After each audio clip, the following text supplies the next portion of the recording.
The US government has published a document outlining its new strategy to try to maintain global dominance. This is the National Security Strategy of 2025, and I think this is being misrepresented by many Western media outlets, which are misleadingly claiming that supposedly the Donald Trump administration is planning to withdraw the US from the world. That could not be further from the truth. I read every single word of this document, and today I'm going to be explaining the most important details.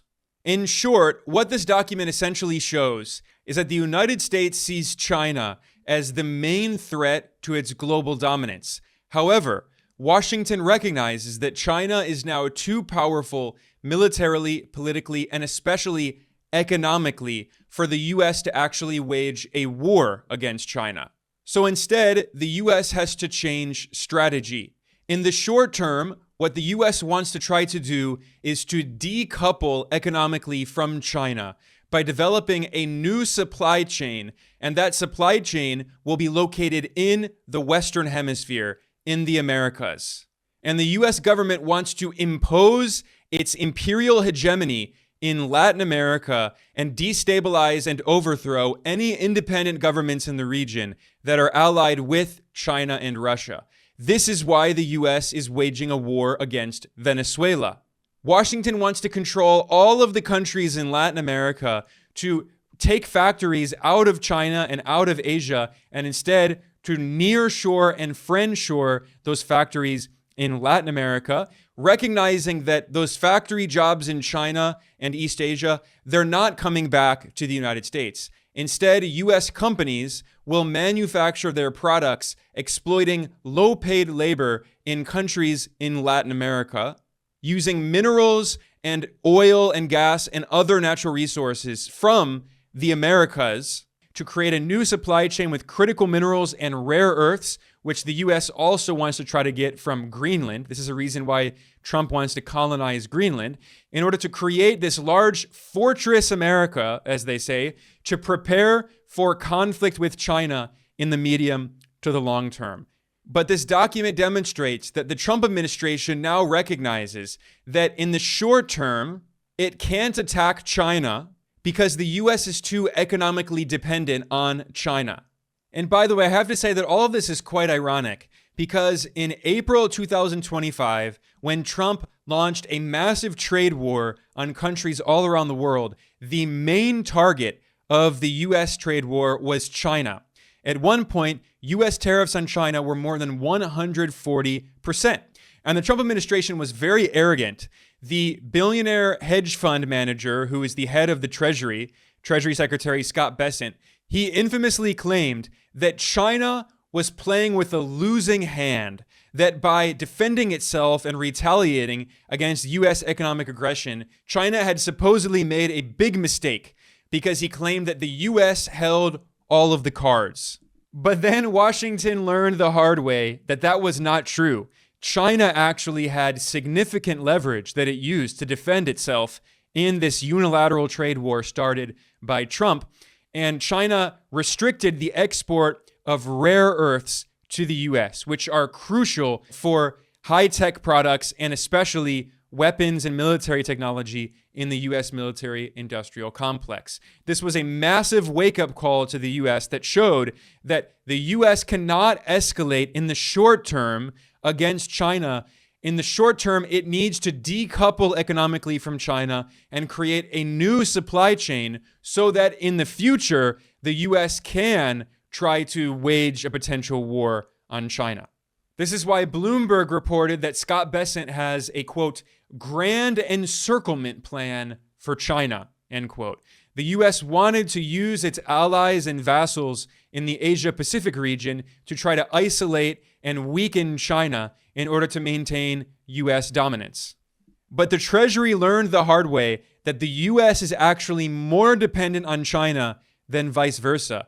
And this is why Politico reported that there was a significant delay in the national security strategy from being published by the Trump administration because Bessent at the Treasury was pushing to try to soften some of the anti-China rhetoric because, the Trump administration is full of these China hawks like Marco Rubio and Pete Hegseth. But the Treasury was concerned about escalating too much against China because it now recognizes how the U.S. is vulnerable. It has major vulnerabilities with China. And in the short term, they have to decouple from China before they can actually prepare for more escalation. And another significant reason for this short-term de-escalation with China is the U.S. military is very concerned about the fact that the Chinese military has caught up very quickly in terms of technological advancement and investment. And the U.S. military has done a series of war games outlining a potential war scenario in which the U.S. is fighting a war with China over Taiwan. And in many of these war game scenarios, the U.S. loses. The Center for International Maritime Security reviewed the outcomes of many of the war games that the U.S. has done with China. And they have concluded that in most scenarios, the U.S. either loses or there's a stalemate, and both sides are devastated. In a few studies, they say maybe the U.S. could repel a Chinese invasion, but they said it would be a Pyrrhic victory, which means that the U.S. would seem like it won, but actually it lost. And even in the best case scenario, in their own war games, these are war games done by U.S. think tanks funded by the U.S. government in Washington, D.C. that are very anti-China. Even in the most optimistic scenario, they say it would be very bloody and the U.S. would have significant losses. So all of this demonstrates why the U.S. empire has slightly shifted its strategy, and in the short term, it recognizes that it cannot continue to escalate tensions with China. So instead, the strategy is to focus on the Western Hemisphere. This is why the Trump administration is so obsessed with controlling Latin America and why it is bringing back the 200-year-old colonial Monroe Doctrine, essentially declaring that all of Latin America is part of the imperial sphere of influence of the U.S. empire. This is why U.S. government officials have been referring to this as the Monroe Doctrine. And as I will show in the analysis today, the 2025 National Security Strategy repeatedly invokes the Monroe Doctrine in explaining the U.S. empire strategy in terms of Latin America. And by the way, I should also point out that it was very clear that Latin America would be a top priority for Trump's foreign policy when he appointed the longtime neoconservative war hawk Marco Rubio to serve as his Secretary of State, running the State Department. Rubio is from Miami, Florida, and he has dedicated his entire political career to trying to overthrow the left-wing governments in Latin America, especially Cuba, Nicaragua, and Venezuela. And in fact, during Trump's first term as U.S. president, when Trump launched a failed coup attempt in Venezuela, Rubio was lobbying Trump to launch an invasion of Venezuela. And Rubio was not in Trump's first administration, but now not only is he in Trump's new administration, but Rubio is in fact the second most powerful person in the U.S. government after Trump himself, because Trump also appointed Rubio to simultaneously serve as the national security advisor, meaning that Rubio is among just two people in U.S. history who have simultaneously served as both the head of foreign policy, the Secretary of State, and the head of national security policy, the national security advisor. The only other person in U.S. history who has held both positions at the same time was Henry Kissinger under Richard Nixon. So Rubio's influence in the Trump administration is very powerful, and Rubio is obsessed with trying to impose U.S. hegemony in Latin America and destabilize and overthrow all of the independent left-wing governments in the region. And Rubio is also an extreme China hawk. The Communist Party of China leads the PRC, is the most potent and dangerous near-peer adversary this nation has ever confronted. They have elements that the Soviet Union never possessed. They are a technological adversary and competitor, an industrial competitor, an economic competitor, a geopolitical competitor, a scientific competitor now in every realm. It's an extraordinary challenge. It's one that I believe will define the 21st century. When they write the book about the 21st century, there's going to be some chapters in there about Putin. There's going to be some chapters in there about some of these other places. But the bulk of that book about the 21st century will be not just about China, but about the relationship between China and the United States and what direction it went. And these are the two main points of Trump's foreign policy: seeking to impose hegemony in Latin America, reviving the Colonial Monroe Doctrine. That's the first. And the second is waging the new Cold War against China. This is Cold War II. And also another key part of this national security strategy is the US government says it wants to, quote, reestablish strategic stability with Russia, end quote. So in other words, Washington wants to improve its relations with Moscow as part of an attempt to divide Russia and China, who are very close partners. So the US is waging a new Cold War against China. And what this strategy is saying is that the US no longer sees Russia as a threat to its global dominance. Instead, it sees China as the main threat, and the US wants to try to divide Russia and China. And this is another reason why the US wants to end the war in Ukraine and withdraw from Europe. It's telling Europe that Europe should deal with its own security issues, and the US is going to improve relations with Russia and instead focus on waging the new Cold War against China. So that is the overall summary of this new strategy. There are two main goals: for the US empire to maintain its global dominance, and in particular, its economic hegemony, by weakening China and decoupling from China by creating a new supply chain. That is the first part. And the second part is that the US wants to impose its hegemony in the Western Hemisphere and control all of the Americas as it prepares for a future conflict with China. But the problem is many Western media outlets are completely misunderstanding this report. This is especially the case for European media outlets, and they're making everything about Europe. And for them, the big headline is that supposedly Trump's national security strategy is he wants the US to shift from a global role to a regional role. And he wants to abandon Europe. That's what the Europeans are complaining about. This misses the forest for the trees. The US is not moving away from its attempt to impose imperial hegemony across the world. Rather, the US government is recognizing that it has a finite amount of resources and it can't control every single inch of the entire planet and every corner of the world. It has to prioritize the most strategic regions for the US empire to maximize its global dominance. And Washington has assessed that Europe is not one of those strategic regions.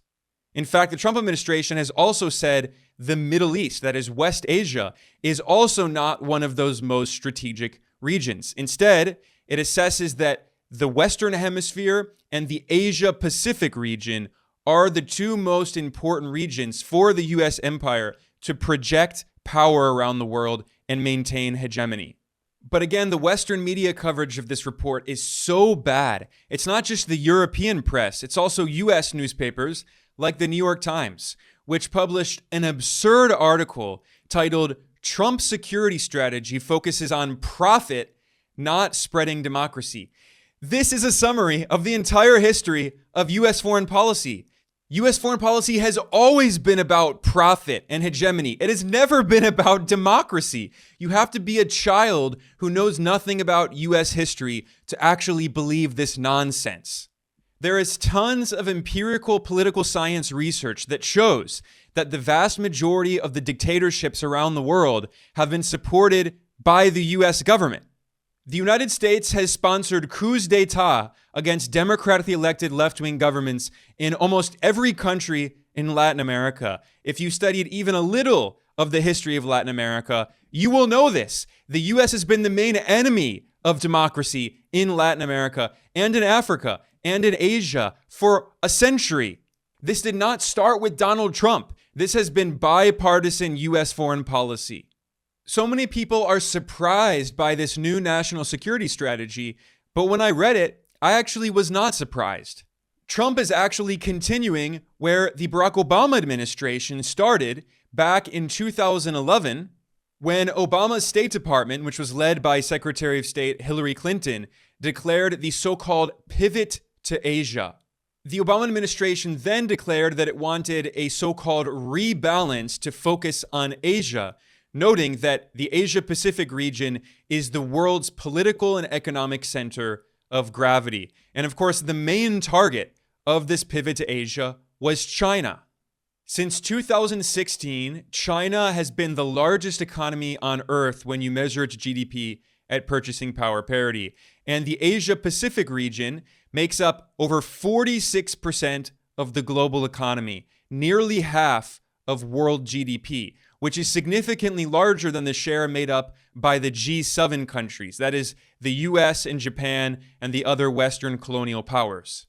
As of October 2025, the G7 countries only make up 28% of the world economy, compared to 46% for the Asia-Pacific region and nearly 20% represented just by China. Compare that to less than 15% represented by the US economy.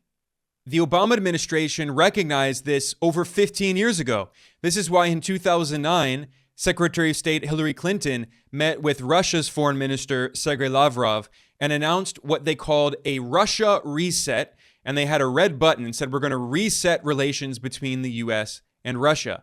The Obama administration wanted to normalize relations with Russia in order to prepare for the pivot to Asia, to prepare for future conflict with China. This has been the consistent strategy of the US government for more than 15 years, starting with Obama. And let's not forget that Obama's vice president was Joe Biden. So after Obama, Trump entered in his first term. He started a trade war against China and massively escalated tensions with China. Trump surrounded himself with neoconservatives and China hawks like his national security advisor, John Bolton, and his CIA director turned Secretary of State, Mike Pompeo, who were all extremely anti-China. And then Biden came in as president, and he also escalated tensions with China, continuing this very same policy.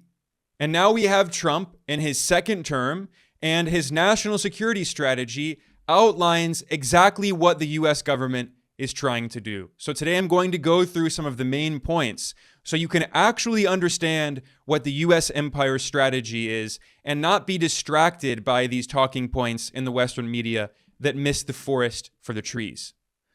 So let's start with the basics. Donald Trump began this report stating that, quote, "This document is a roadmap to ensure that America remains the greatest and most successful nation in human history and the home of freedom on earth," end quote. This is the bombastic rhetoric throughout this document. And in case that point wasn't already clear enough, the first line of the introduction emphasizes that the goal is for the United States to remain, quote, "the world's strongest, richest, most powerful, and most successful country for decades to come," end quote. It said the goal is to have, quote, "the world's most powerful, lethal, and technologically advanced military," end quote, as well as, quote, "the world's strongest, most dynamic, most innovative, and most advanced economy," end quote. And again, it emphasized that the goal is for the US to have, quote, "continued economic dominance and military superiority," end quote, all around the world. The strategy stresses that the US must maintain its global dominance. Again, this is just the introduction. I think what happens is a lot of Western journalists, they don't actually read the report. They just look at a few bullet points and they say, oh, Trump is withdrawing from the world. Meanwhile, if you actually read the document, it's clear that the US is not withdrawing from the world. This is simply a new strategy for the US to impose its hegemony on the entire world, or at least to attempt to do so. However, we've already made it clear that the goal is global dominance militarily, politically, economically, and also culturally, which is something that we'll talk about in a bit. This document is full of culture war rhetoric. That is really one of the main differences between this document and previous documents, is the Trump administration is obsessed with all these culture war issues to distract the public from the geopolitical and economic issues. But what's interesting about this document is they're emphasizing how the US military's global domination depends on the power of the US economy. They noted that the US economy is the bedrock of its global position and the necessary foundation of its military. This is why the Trump administration wants to re-industrialize the US. The report emphasizes that the US cannot rely on supply chains in China in order to make weapons to prepare for war with China. This is why it says, quote, cultivating American industrial strength must become the highest priority of national economic policy, end quote. So this is why they see reindustrialization as such an important issue. It's not actually about generating good jobs for working class Americans. It's a national security issue. It's because they cannot rely on these supply chains to make weapons when they're located in China. Furthermore, the document calls for the US to maintain its unrivaled soft power around the world, exercising influence throughout the world that furthers US interests. Again, this is not withdrawing from the world. This is another form of imperialism. They're saying we should boss around all other countries and have control over other countries through both hard power, economically and military, and soft power. And the Trump administration, again, uses this culture war rhetoric, saying we should stop apologizing for all of the crimes the US has committed throughout history. And instead, we have to believe in our country's inherent greatness. That's the nationalist narrative. So those are the very broad, overarching goals for the US empire. Then the report gets more specific, and it focuses on particular regions of the world that the US considers to be part of its core, vital national interests. And they're in order of importance. So first of all, the Monroe Doctrine is the ideology that the Trump administration is pushing, treating all of the Western Hemisphere as part of the US imperial sphere of influence. So the US wants to maintain a kind of neo-colonial chokehold over Latin America. The document states that they want all governments in the Western Hemisphere to cooperate with the US, which again, that's why they're waging war on Venezuela. The goal is to overthrow all of the independent governments in the region. They also say that the Western Hemisphere should be free of hostile foreign incursion or ownership of key assets. What they mean is China. Also Russia and Iran, but primarily China. This is why Trump is obsessed with the Panama Canal. Now, China does not actually own the Panama Canal. It's the Panamanian government, but a Hong Kong company helps to operate ports surrounding the Panama Canal. So the US wants to cut off all relations with China and then also Russia and Iran to prevent countries in Latin America from having ties with China, to turn all of Latin America into a US imperial sphere of influence, and to create new critical supply chains located in Latin America. And the US wants to maintain access to key strategic locations and resources. This is what the document states very clearly. And then the second part of that is the US wants to isolate China in the Asia-Pacific region, which the US calls the Indo-Pacific region, to bring India into this strategy. And although Trump has hurt relations between the US and India by imposing very high tariffs on India, this report also makes it clear that the US still considers India to be a key ally in this new Cold War that it's waging against China, trying to isolate and weaken China. So this strategy emphasizes that the US wants to isolate China in the Asia-Pacific region and create new supply chains and access to critical minerals. It also says Europe is no longer that important. The US is withdrawing from Europe, and it's trying to withdraw from the Middle East, from West Asia. And then, of course, another key part of this US imperial strategy is global dominance by US big tech corporations. It says that US technology should drive the world forward. So the US does not want any competitors, especially Chinese competitors, challenging big tech monopolies in Silicon Valley.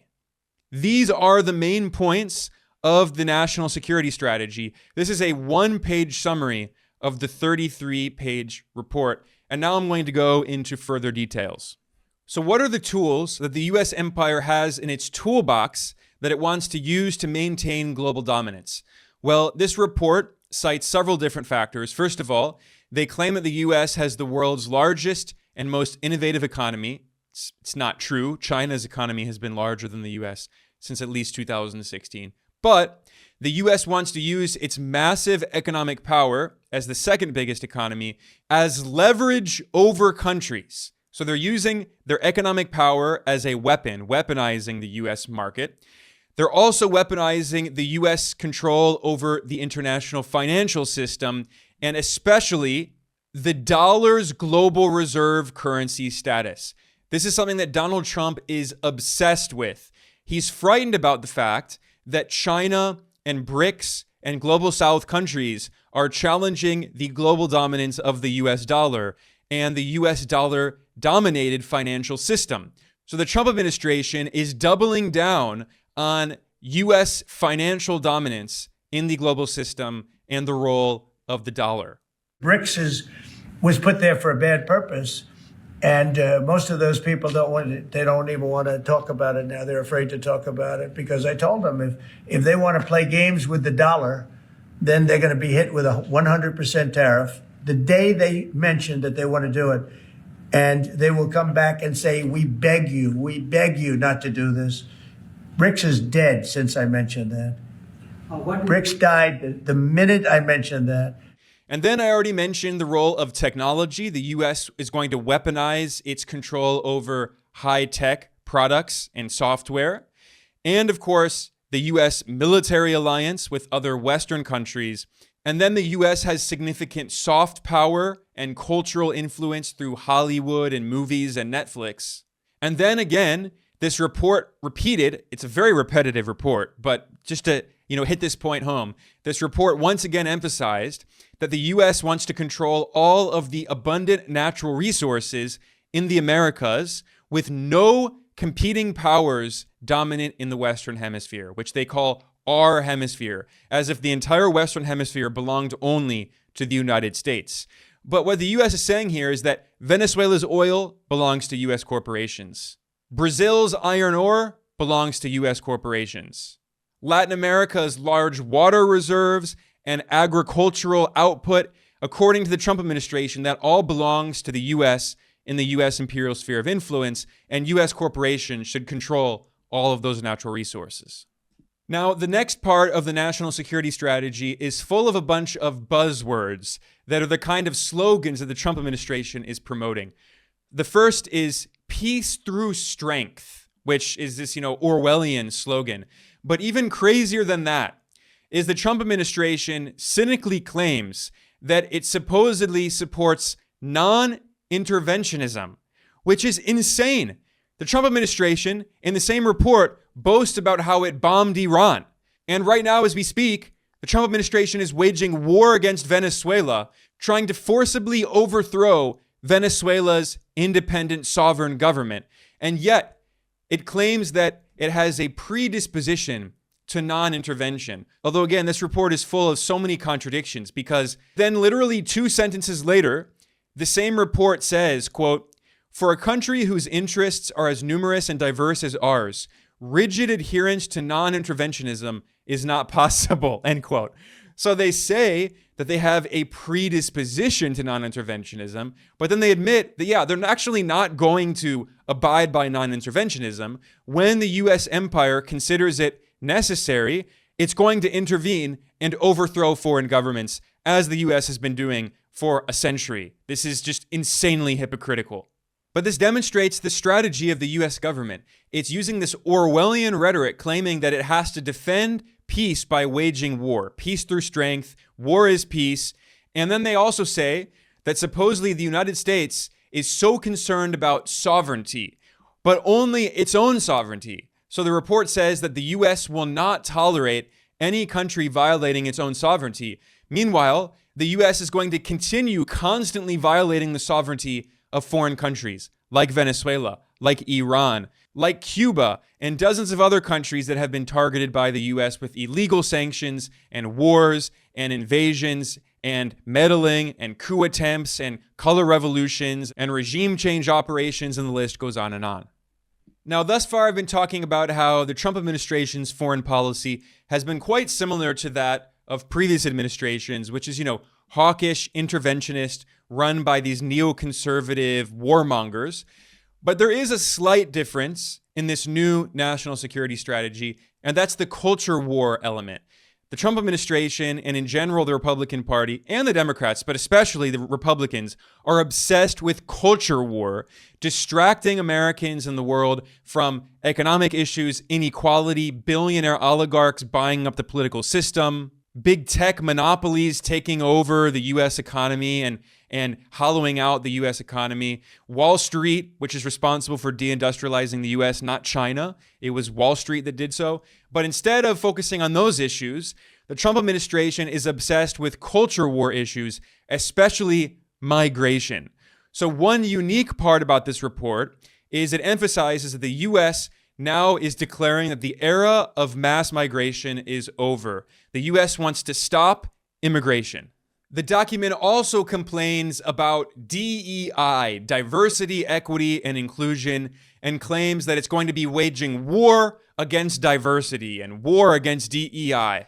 The strategy also asserts that Washington is going to stop cultural subversion. It doesn't explain what exactly that is, but they really mean, cultural influence from non-white countries and non-Christian countries. That's essentially what they're saying. So throughout all of this report, you have, little references to the culture war and this idea that the U.S. should be a white Christian country and that non-white, non-Christian immigrants have no place in the West. This is also a big reason why the Trump administration criticizes Europe and immigration from Muslim-majority countries into Europe. But again, this is not the main point of the report, and I think too many people are fixated on this issue and on the culture war, which is a distraction from the overall strategy by the U.S. empire to try to maintain global dominance to benefit U.S. corporations. This report makes it very clear that the goal is to benefit U.S. corporations. So now we're getting into the real meat of the U.S. national security strategy, which is the last section of this report, which is looking at specific regions and outlining the U.S. empire's strategy for each of those regions. And they're listed in order of importance. So the first region that's listed is the Western Hemisphere. And the Trump administration emphasizes that it's trying to bring back the 202-year-old colonial Monroe Doctrine.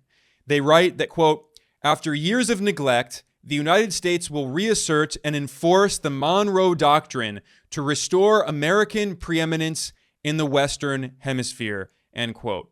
And when they say this, they essentially mean neocolonialism. They say that all of the Americas, from the northern tip of Canada, including Greenland, by the way, which Trump wants to colonize, going all the way down to the southern tip of Argentina, the U.S. empire wants to control all of this region and destabilize and overthrow all independent governments and kick out China and Russia and Iran. They should not have any relations with the countries in the region. It is all the imperial so-called backyard of the U.S. empire. That is what the Monroe Doctrine really means. And the Trump administration is adding what it calls the Trump corollary to the Monroe Doctrine. Because, Trump is obsessed with his historical legacy. That's why he names everything after himself. He wants to be remembered in history as the president who expanded the U.S. empire territorially, who took over the Panama Canal, who colonized Greenland, and who reimposed the U.S. empire's control over all of the Americas. This is the Trump corollary to the Monroe Doctrine. And how does the U.S. empire plan to do this? Well, the national security strategy outlines two different tactics. One is enlisting countries, and one is expanding U.S. power. So the first strategy is enlisting regional champions, that is, countries in the region who will serve as obedient U.S. puppets and vassals to try to destabilize other countries in the region that are independent. So what do they mean by this? A good example is Argentina under the libertarian U.S. puppet president Javier Milei, who obediently does everything that Trump wants. This is why Trump has been giving tens of billions of dollars in money to bail out Argentina. This is why Argentina has been given money equal to more than 1,000% of its quota with the U.S.-controlled IMF based in Washington. As the national security strategy says, the U.S. is going to, quote, reward and encourage the region's governments, political parties, and movements broadly aligned with our principles and strategy, end quote. So any right-wing political parties like that of Javier Milei or the U.S. puppet president in Ecuador, Daniel Noboa, the U.S. is going to reward these U.S. puppet leaders and opposition political parties in countries like Venezuela and Nicaragua and Cuba that have left-wing governments. The U.S. is going to support these right-wing U.S. puppets and these oligarchs who will serve U.S. interests at the expense of their own countries. They will sacrifice their own national interests to serve Washington's interests. And another big part of this strategy that I need to emphasize is here it says the U.S. is going to nearshore manufacturing. This is such an important point, and it's only mentioned in passing, but I think you cannot understand what the U.S. empire's strategy is without this key detail. The U.S. government wants to reindustrialize the economy. This is not just Donald Trump. Even Joe Biden also tried to implement a very bare bones attempt at an industrial policy to encourage domestic manufacturing in the U.S. Trump is obsessed with this, and the main reason for this is as they prepare for future conflict with China in the new Cold War, they don't want to be dependent on manufacturing in China and in general in East Asia. So they want to reshore manufacturing. However, it's not actually happening. The number of manufacturing jobs in the U.S. has been falling, including under Trump. Trump's tariffs, ironically, are reducing the number of manufacturing jobs in the U.S. So increasingly, the U.S. government is recognizing that it is not practical. The U.S. is not going to be bringing back those manufacturing jobs into the United States, into its territory. So instead, what the U.S. is going to do is nearshore manufacturing and friendshore manufacturing. What does that mean? It means the U.S. government is going to pressure companies like Apple that make the iPhone in Chinese factories. It's been pressuring them to move out of China. They tried it in India, but they've had a lot of problems. It's been very difficult to develop the new supply chain and find the trained technical workers in India. So the U.S. is now pushing for nearshoring manufacturing in Latin America. So U.S. corporations will exploit low-paid workers in Mexico and Argentina and Colombia and Brazil. The U.S. wants its corporations to instead make those factories in Latin America with a new supply chain located in Latin America and in North America. So the U.S. can use its control over the entire region to have a complete supply chain to reassert industrial dominance and to decouple economically from China to prepare for a future war with China. So that's a key part of this national security strategy. And it also makes it clear that the U.S. is going to further militarize Latin America, and the U.S. Coast Guard and Navy are going to have a constant presence to control the sea lanes in Latin America. And the Trump administration vows to use commercial diplomacy, as it says, to strengthen the U.S. economy and U.S. industries and turn all of the Western Hemisphere into an attractive market for U.S. commerce and U.S. investment by U.S. corporations while strengthening critical supply chains in the hemisphere. And again, the document emphasizes this will reduce dependencies and increase American economic resilience. So instead of being dependent on supply chains dominated by China and located in the Asia-Pacific region, it wants U.S.-controlled supply chains controlled by U.S. corporations in Latin America. So that's the first part of the U.S. imperial strategy in Latin America, enlisting countries to serve U.S. interests. The other part is expanding U.S. power in the region. And this helps us to understand what they mean by commercial diplomacy. They mean that the U.S. State Department is going to bully countries to force them to give over their resources to U.S. corporations. So the document says that the U.S. wants, quote, other nations to see us as their partner of first choice, and we will, through various means, discourage their collaboration with others, end quote. This is a threat. Let's be very clear. In parentheses, they say, we will, through various means, discourage countries in Latin America from having relations with China and Russia and Iran.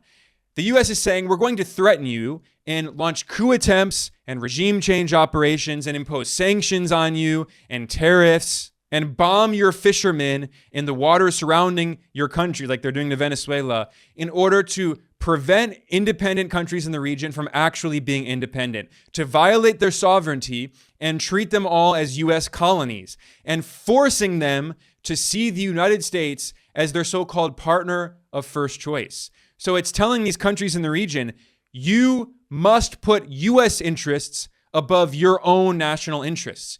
And then immediately, the next paragraph in the report makes it clear that the US wants to control all of the strategic resources in the Americas.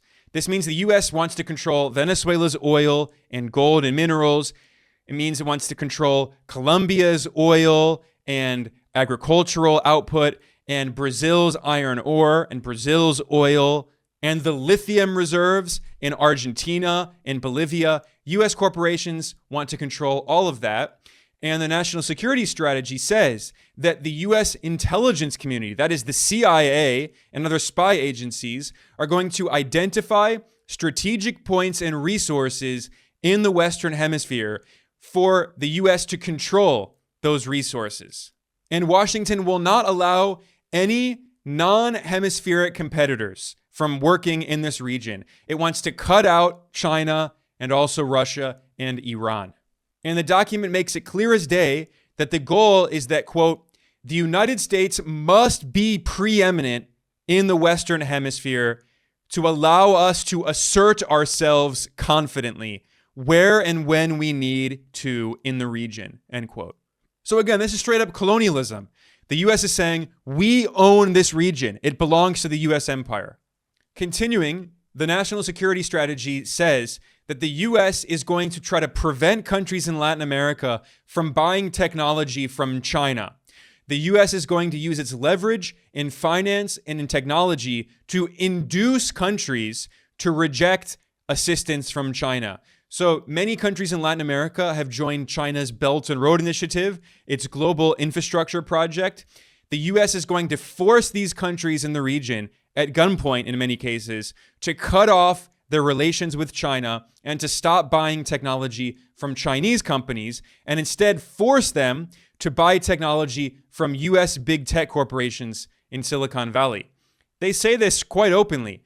They say that, quote, in the Western Hemisphere and everywhere in the world, the United States should make clear that American goods, services, and technologies are a far better buy in the long run, end quote. So buy from us or else. That's their message. And again, as if it weren't already clear enough, I need to highlight this quote. They say the goal is to, quote, live in an American-led world, end quote. So again, the people claiming that the Trump administration is supposedly non-interventionist and is withdrawing from the world look past their crude propaganda. They say that maybe sometimes. They don't actually mean it. When you actually read the details of the report, they say openly their goal is an American-led world. Global domination by the US empire. They want the strongest military, the strongest economy, the strongest political system. No other country is allowed to challenge the global domination of the US empire. They say this in the report. And the reason they want this global dominance of this empire is to enrich corporations, large capitalist oligarchs on Wall Street and in Silicon Valley. It says clearly that they need, quote, closer collaboration between the US government and the American private sector. All our embassies must be aware of major business opportunities in their country. The US government will identify strategic acquisition and investment opportunities for American companies in the region, end quote. And they're going to be targeting energy infrastructure and critical minerals access, as well as cyber communications networks. So the goal of US foreign policy is to enrich capitalist oligarchs in these big multinational corporations that they're publicly traded on Wall Street and they're based in Silicon Valley. The US wants to force all countries in the world, but especially in Latin America, to buy products from US big tech corporations and not any Chinese competitors. US oil companies will control all of the oil in the region. They will privatize Venezuela's oil if they can overthrow the Venezuelan government and sell it off to ExxonMobil and other US corporations. US mining corporations will control all of the critical minerals in the region, so they're not dependent on China. They create a new supply chain run by US corporations. This is the goal. It is a global imperial dictatorship controlled by US corporations, by the US capitalist class. That is the fundamental goal of US imperialism. And the strategy, it just says it so openly. If you actually go through the report and read the details and don't just look at a few bullet points at the beginning. So that was the section of the US national security strategy that focused on the Western Hemisphere and the US attempt to revive the Monroe Doctrine and impose neo-colonial control over Latin America. The second part of this section of the report focuses on Asia. And again, this is in order of importance. So they're saying the Western Hemisphere is the most important, and the second most important region is the Asia-Pacific region. And the US goal is to, quote, win the economic future, end quote. So for US corporations to dominate and for China to become much weaker economically, so US corporations don't have to face any competition from Chinese companies.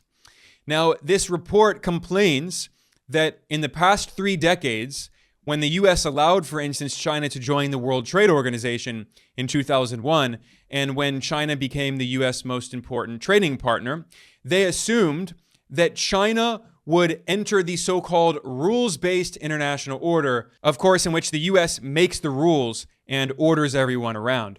But China did not want to be subordinated. China did not want to be a vassal of the US empire like Washington wants every country on earth to be. This report complains that instead, China has grown and has become a powerful economy with tech firms that challenge US big tech monopolies. So instead, the US says that in the decades that come, the US is going to try to maintain hegemony in the so-called Indo-Pacific region. This is one of the most important quotes in the report. Quote, "The Indo-Pacific region is already and will continue to be among the next century's key economic and geopolitical battlegrounds. To thrive at home, we must successfully compete there." So they're not withdrawing from the world. Again, I need to repeat myself. I'm being redundant, but this narrative is simply not true. They say in the report that in the decades that come, the US is going to be competing with China, trying to isolate and weaken China in the Indo-Pacific region, which they acknowledge is now, when you measure the GDP at purchasing power parity of the Asia-Pacific region, it is now nearly half of the world's GDP.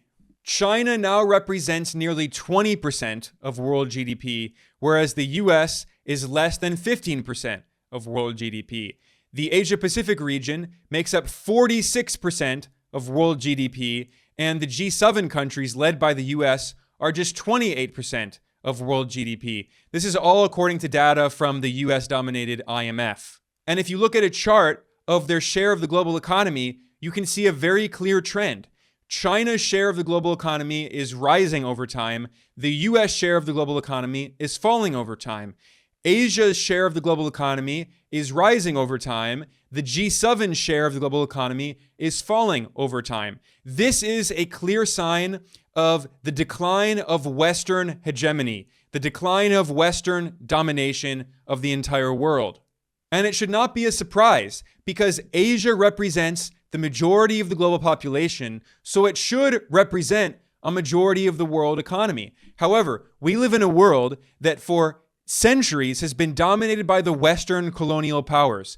Ever since the European colonial powers went around the world, invaded and colonized foreign countries, and robbed them of their natural resources, and then the US empire emerged as an offshoot of the British Empire, and the US Empire, after World War II, was the most powerful force in the world, largely because the European empires destroyed themselves in these inter-imperialist wars in World War I and World War II. The US was the most powerful empire on earth, and it imposed its hegemony, or tried to impose its hegemony, on most of the world. And then in 1991, the Soviet Union was overthrown. It was the unipolar era. The US empire was the only game in town, and the US imposed the neoliberal Washington Consensus on countries around the world and forced them to privatize their state-owned enterprises and sell off their natural resources to US corporations. This was the unipolar moment, which Washington is obsessed with coming back to. However, we're in a multipolar world now, and China is the main obstacle to global US domination, followed by Russia and Iran and some other smaller powers. So the US strategy is to weaken and isolate China by continuing to intervene in the Asia-Pacific region for decades. This is what the report says. So in the short term, the goal is to impose US hegemony in Latin America and the entire Western Hemisphere, create a new supply chain in order to decouple from China and prepare for a future war with China. In the medium to the long term, the goal is for the US to impose its hegemony in the Asia-Pacific region as well. The report makes this quite clear if you actually read it.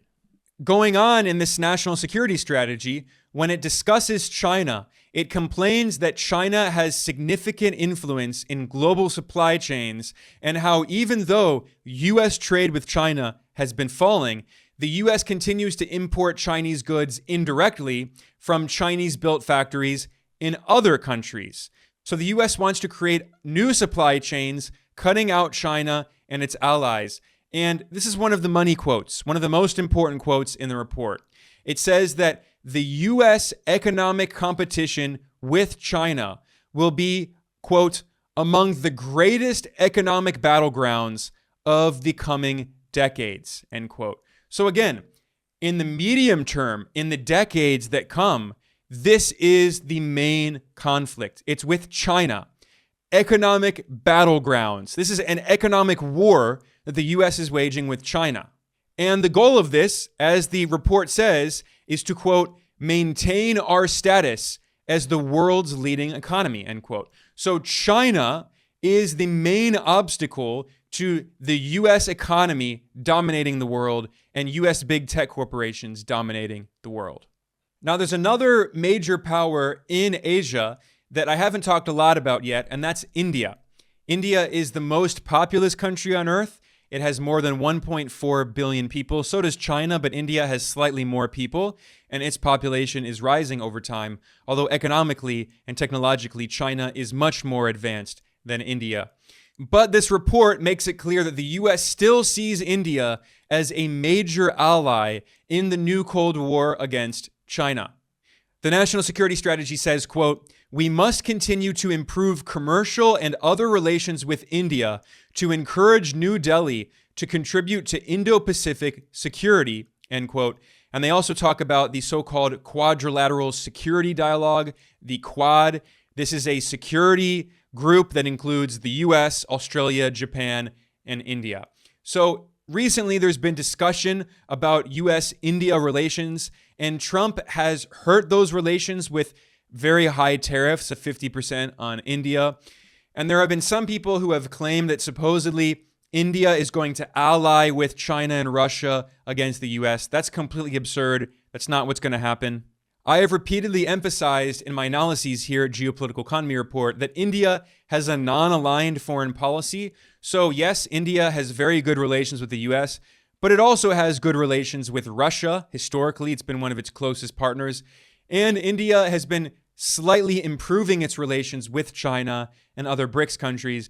India is going to remain non-aligned in the new Cold War. It will lean closer to Washington. When it's in its interests, it will lean closer to Moscow. When Russia continues to offer cheap oil at a discount, India will continue to import more and more oil from Russia. It's in its interests. It's not going to go along with Washington that's pressuring New Delhi to stop buying oil from Moscow. So India is not an obedient US vassal, but we should not kid ourselves. India is not going to stand up to the West. It is not going to resist U.S. imperialism. When it's in India's interests, it will support U.S. imperialism, which is what India has been doing in Palestine, supporting the U.S. and Israel in their colonization of Palestine. Whereas the vast majority of the global South supports Palestine, India is one of the rare exceptions that goes against the Palestinian people. So India wants to be a new pole in the multipolar world with its own independent foreign policy. And the US government would like to bring India into its sphere of influence, but I think this strategy will not be entirely successful. And, India will continue to hedge its bets in the near future. So the US strategy for the Western Pacific region is to force US allies and vassals to pay more in military spending and to prepare for future potential war with China. And in particular, the US named Europe, Japan, South Korea, and Australia. So the US complains that China has spent around $1.3 trillion in giving out loans to fund infrastructure projects as part of the Belt and Road Initiative. And Washington complains that the US and its allies do not actually have a joint plan for the global South. So instead, the US is going to use leverage over its vassals in Europe, Japan, and South Korea, and the US is going to use its control over so-called international financial institutions, which are not actually international. The US is the only country with veto power in the IMF and the World Bank. They're based in Washington. They're controlled by the US. The US is going to use these countries and these institutions to try to create an alternative to the Belt and Road Initiative, to try to weaken China's influence. That's the carrot. And then the stick of this approach is the US is going to bully and threaten countries with sanctions. And the goal is the US says it wants to impose its system of free market capitalism, as they say, which is not so free, because anytime there are competitors challenging US corporate monopolies, the US puts tariffs on them and the US puts sanctions on them, like Huawei and other Chinese companies. So the US strategy is to use carrots and sticks to force other countries to keep the US as their, quote, global partner of first choice, end quote. And the goal is for other countries to make, quote, decisions in our favor, end quote. So to force their vassals to violate their own interests to benefit US interests, which is what Europe and Japan and South Korea have been doing. And in relation to this, the national security strategy emphasizes that the US wants to ensure the dollar's future as the world's reserve currency and force other countries to bind their currencies more closely to the dollar, maintaining the US empire's exorbitant privilege. So this is another powerful weapon the US empire has in its toolbox. Now, finally, in terms of the Asia-Pacific region, there's another key issue we haven't talked about yet, and that is Taiwan. The national security strategy makes it clear that the US empire sees Taiwan as very important, one, because it dominates semiconductor production, especially through the company TSMC, which manufactures the most important high-tech chips. Second of all, the US considers Taiwan important because it provides access to the second island chain surrounding mainland China, which the US wants to use to surround China in order to prepare for war with China. And then third, Taiwan is also important because around 1/3 of global shipping passes annually through the South China Sea. So if there's a conflict, a war that the US would get involved in to try to prevent mainland China from reintegrating with Taiwan. Taiwan has been part of China for hundreds of years. If you go back in history, before the United States even was created as a country, Taiwan was part of China. It has been for many centuries. But the US is preparing for a potential war with China in order to support separatists in Taiwan. So the report emphasizes that the US wants to deter conflict over Taiwan by preserving military overmatch. Now, this is, military terminology. What does that mean? The US wants to maintain military dominance as a form of deterrence to scare mainland China to prevent mainland China from reuniting with Taiwan. So the US can continue to use Taiwan as a base of operations to try to destabilize mainland China. And how exactly does the US plan to do this? Well, the report makes it clear that the US is going to press its first island chain allies in order to allow the US military greater access to their ports and other facilities. So the US wants to build more military bases in the territories surrounding mainland China, including especially the Philippines. The US already has military bases in the northern part of the Philippines with offensive missile systems, including the Typhoon missile system, that are aiming at major cities in mainland China. The US also wants to force these different states in the region to spend more on their militaries. So the US wants to pressure Japan and South Korea and Taiwan to increase their military spending in order to scare mainland China, to deter it, to prevent mainland China from reuniting with Taiwan. And by the way, I think this is a big reason why recently Japan's new leader, Takaichi, has been threatening to intervene to support separatists in Taiwan in a potential war with mainland China, which is crazy because, by the way, Japan colonized Taiwan. Taiwan had been part of China for many centuries. The Japanese Empire colonized Taiwan, and now the US has been pressuring Japan in order to increase the tensions with mainland China by threatening to interfere in Taiwan. So once again, the US is using its so-called allies, its vassals, as, battering rams to poke the bear, to anger mainland China, and to increase tensions in this region to try to scare the Chinese mainland. So those are the two most important regions that are named in this national security strategy, and they're the longest parts of the report. And then, as I mentioned, this report goes in order of importance. After it talks about Europe, and essentially what this report says is Europe is less and less important for the US empire. And again, the Trump administration is obsessed with culture war and neoliberal so-called free market economics. So they criticize European governments for regulating US corporations.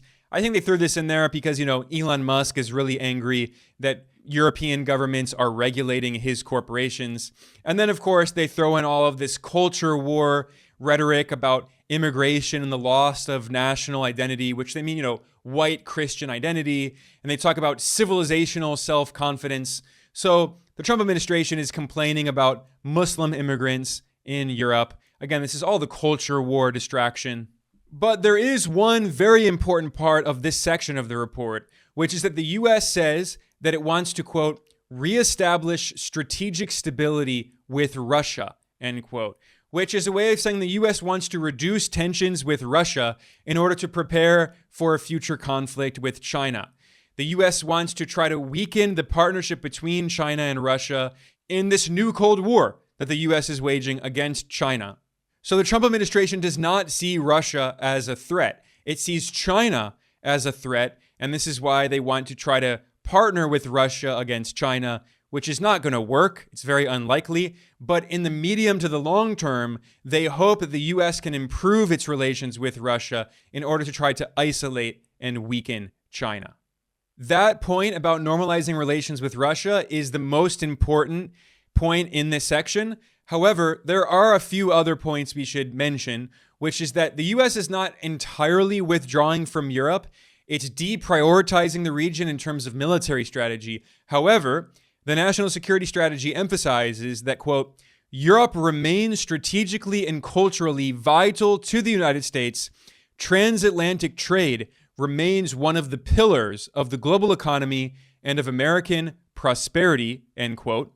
And it adds that one of the goals is, quote, opening European markets to US goods and services, end quote. So what the US is saying is it's not going to protect Europe anymore. It's going to force Europe to pay for its own military and to pay for NATO operations. But the US still wants to turn Europe into a captive market for US exports. So the US wants to reindustrialize and nearshore production into Latin America, create this new supply chain where US corporations can create products, and then they will sell those products to Europe.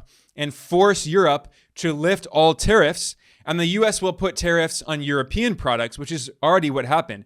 The US imposed this unequal treaty on the EU, in which the EU does not have any tariffs on US goods, and the US has tariffs on European goods. So the US can forcibly turn Europe into a captive market for goods produced by US corporations. That's Washington's strategy for Europe. And then finally, as I'm coming to a conclusion of this report, there were two other regions named in the national security strategy. The second least important is the Middle East, is West Asia. Essentially, what this report says is the US is trying to withdraw from West Asia. It said that historically, the Middle East had been considered very important because of its energy, because of oil and natural gas. However, energy supplies have diversified greatly. The United States is now a net energy exporter. In fact, the US is the world's #1 producer of both oil and natural gas. So from the perspective of the US, not only is West Asia not as important anymore, it's actually a competitor. The US is competing with Saudi Arabia for oil exports. The US is competing with Qatar for liquefied natural gas, LNG exports. So the national security strategy says that as, quote, American energy production ramps up, America's historic reason for focusing on the Middle East will recede, end quote. Instead, the main goals of the US will be ensuring that Gulf energy supplies do not fall in the hands of an outright enemy. So they want to prevent China from getting access to Saudi Arabia's oil and Qatar's and the UAE's natural gas. They want to keep open strategic choke points like the Strait of Hormuz and the Red Sea. And they say in passing they want Israel to remain secure. But there are people who claim that Israel is at the heart of US foreign policy. They're missing the forest for the trees once again. Of course, the US is going to continue to protect Israel as this colonial outpost of the US empire in this very strategic region. But this report makes it very clear that the US does not consider Israel to be one of its main priorities at this point. It is much more concerned about China and the new Cold War that the US is waging against China. We're in Cold War II. And this brings us to the last part of the report, which is about Africa. And again, this report is written in order of importance. So you see that the US government has this very condescending attitude toward Africa, which is a very important continent. And in the upcoming decades, its population continues to grow faster and faster as the Western population decreases. But the Trump administration's national security strategy only has 3 paragraphs dedicated to talking about Africa policy. And basically, all of it is about treating Africa as this kind of colonial outpost for natural resource extractions and a market for US goods. So they say the US strategy is, quote, harnessing Africa's abundant natural resources, opening their markets to US goods and services, an immediate area for US investment in Africa, competition for critical minerals and other resources, end quote. Those are the priorities for the US empire in Latin America. They see it as a zone of conflict in the second Cold War against China. So they want US corporations to exploit Africa's natural resources and dominate Africa's markets instead of China. So with that, I have gone through all of the most important details in the 33-page national security strategy published in 2025 by the Donald Trump administration. I know this analysis was very long today, but I thought it was very important to go into those details to understand what's actually happening. Because as I talked about earlier, if you only read the Western media coverage of this report, you would be completely confused about what is actually happening and what the true goals of the US empire are. With that said, I'm going to conclude. I am Ben Norton. I am the editor-in-chief of Geopolitical Economy Report. I want to thank everyone for joining me today. Please like and subscribe. Please share this. I will see you all next time.